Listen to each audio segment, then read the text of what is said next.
Coming to you live from the greatest country in the world, that is Fox Across America with Jimmy Failla. So fired up to talk to this next guest, who I got to be honest with you, is a little bit of a statistical anomaly. What I mean by that is he was not only elected to multiple congressional districts in the great state of California, but he grew up in Cleveland when the Browns were good. Representative Darrell Issa is on the show. Hey, how are you, sir? Well, I'm doing great, although I do have to note that they were the winningest team in football history right up until the time they created a Super Bowl. Yes. That destroyed, for some reason, their ability to go to it. It's so true, man.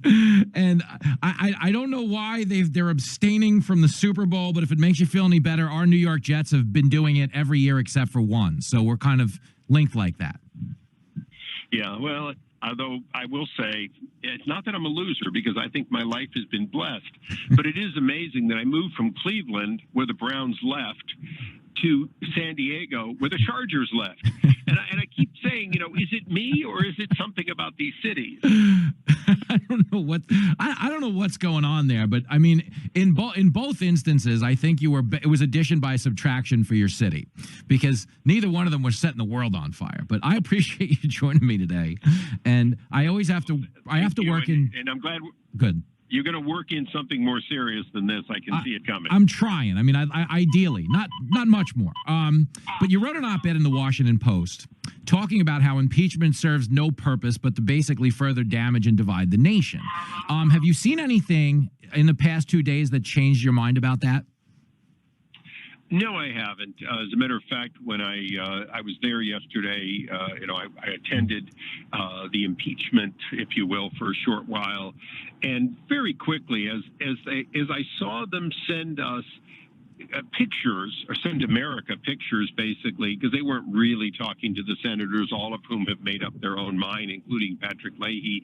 They sent us pictures showing criminals doing criminal things, and these criminals have been charged, and some of them charged with conspiracy, and not once did they say, well, they didn't conspire with the president, but they were, driven by it. It's clear that they were using these criminals to make a case against the president, rather than looking and saying, how did we get a society in which all summer people destroyed whole cities with impunity, and then people thought they could do the same thing with our nation's capital? How did we get to that point, and how do we get away from it on the left and the right? How do we in the center left, center right, convince America that we're a country of laws and law and order, and we won't tolerate people, regardless of their political views, using violence? How do we get back to that? And the answer was not seen yesterday during the trial. Yeah, you know what? I share your frustration there, because I feel like if we were serious about moving the country forward, there would be a universal condemnation of political violence, as opposed to what we saw over the country over the course of the summer. And, I think that's every American's frustration, is that there is a double standard on display, because there's a lot more political opportunism on the left when it comes to this thing, these things. I was talking yesterday with the great Steve Scalise about, someone who was the firsthand victim of, toxic political rhetoric. And, he was quick to point out that conservatives did not try to group the entire Democratic Party with the fringe lunatic who shot up a congressional baseball game. And I think that's the difference in philosophies that are on display this week. So my question to you is, are the Democrats bargaining in good faith here, or is this really just politics? It's just politics, but I'm going to make a statement that, because I've pushed back on other impeachment requests that I've received, even from my own party over the years. Impeachment is always political. And here's the simple reason, and I'm not trying to steal any thunder from the president's defense. The former president is a private citizen. He could be indicted today in a federal court for the crime they are trying to impeach him of, if in fact he committed the crime. And there, so if what you want to do is deal with a criminal act, he no longer enjoys any impunity, and that's what they should do. But they're not doing it because they wouldn't have the elements necessary to convict him, even in a Washington, D.C. courtroom. Wow. And that's a great point, because their big argument right now is that we're setting such a dangerous precedent because we're not holding him accountable, on the basis that he's leaving office. But as you said, there are other mechanisms in place to do so. So it is, as you say, a disingenuous political argument. So essentially, this is about the year 2024 more than it's about the year 2021. That's the takeaway? It is. And I'm going to say something as a Republican, I was a delegate for Trump, and no question at all supported the president. Look, I'm disappointed in the president's post-election rhetoric because it was the wrong message to send. It's one thing to be in court. It's another thing to be screaming fraud while not yet being able to prove it. But having said that, I have put up with that in every single time a Republican has won, including 2001 when Al Gore, was claiming that if it had been an honest election, he'd have won Florida. So it's not new rhetoric. I'm disappointed in the president. Having said that, we're not going to bar the president from future presidential runs if he wants to, but we're also going to move on to be the Republican Party that we were before him, during him, and after him, and that's the party that I'm proud to represent in California. Which, by the way, is a little hard to be a Republican from California. It's like going to an AA meeting and having to confess that you've got this terrible. Well, I can tell you, speaking as a conservative New Yorker, I very much do feel your pain there. If I didn't, if you just. But having said that, look, Ronald Reagan is still on the wall of my offices, and I still believe, as is Lincoln, I still believe that our best days for our party are ahead of us. The fact that Steve Scalise nearly died, and he did not use it as a political tool against Bernie Sanders and the others that use some rhetoric that I disapprove of, but rather he simply said, "I'm back, and I believe what I believe stronger than ever before," including thanking the people who had guns who were able to protect us when in fact he would be gone if not for the right to keep and bear arms, so to speak. Yeah, which is it's another it's another truth that is kind of omitted from that discussion. Is there were so many criticisms of Scalise's stance on guns, but the reality was that stance is what saved him. And that's, again, it frustrates me. If you're just joining us, Congressman Darrell Issa is on the line from the great state of California. Many do consider him the Jim Brown of congressmen. See, I got a good Browns reference for you, but very good. Well, it's although James Brown is more popular now than my 1960s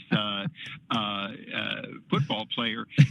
When I wrote that article and some of the statements I've made both in committee and on the House floor, I've tended to have a different tone than some of my colleagues. And the reason is that I have friends on the other side of the aisle that I have traveled with around the world, that I've done legislation with, that I vote differently than 80% of the time. And I'm trying to bring us back together with that axiom that the late Antonin Scalia used to say, that, look, he fought ideas. He had strong objections to ideas, but he didn't turn that into hatred of people who bore the wrong idea. And that's where we have to get back to. Ronald Reagan had a great quote that should be plastered all over Washington. He said, liberals aren't stupid. They just know things that aren't true. And you could turn that around and you could say it about conservatives at times. Yeah. The fact is, you're not evil because you're mistaken. You're mistaken because you're trying something that doesn't work. And we're fighting socialism right now in America because we know it doesn't work. But it's been tried before, and every time it fails, they say, well, if better people would just try it, and if they had just had more money, it would work. Those kind of ideas have to be fought. And if our children and grandchildren are going to inherit the great country we inherited, we're going to have to win that war, and it's a war of ideas. So I'm dedicated to it. I'm glad AOC is there because she's speaking in straight terms about what she believes, and it's easier to argue over those failed ideas when somebody's honestly saying it rather than denying it while still doing it the way I think is happening right now with the new administration. They said they were going to be moderate, but I haven't seen one moderate act yet. No, it's really frustrating. We've been talking at great length about the pipeline and, this promise that there's millions of green energy jobs around the corner. But it's an admission by them that these jobs don't currently exist. And we've heard this promise before about clean energy jobs that never seem to materialize. The great pumpkin never seems to fly over the pumpkin patch in Charlie Brown terms. Are you confident going forward that this administration, I know you had opined about this at the time of the inauguration, that you were going to hold Joe Biden accountable to govern with unity in mind. Are you confident at some point he's going to pivot to unity, or are you now concerned after this many actions that cater to the left? Oh, I'm absolutely positive he'll pivot to compromise and unity as soon as we win the House.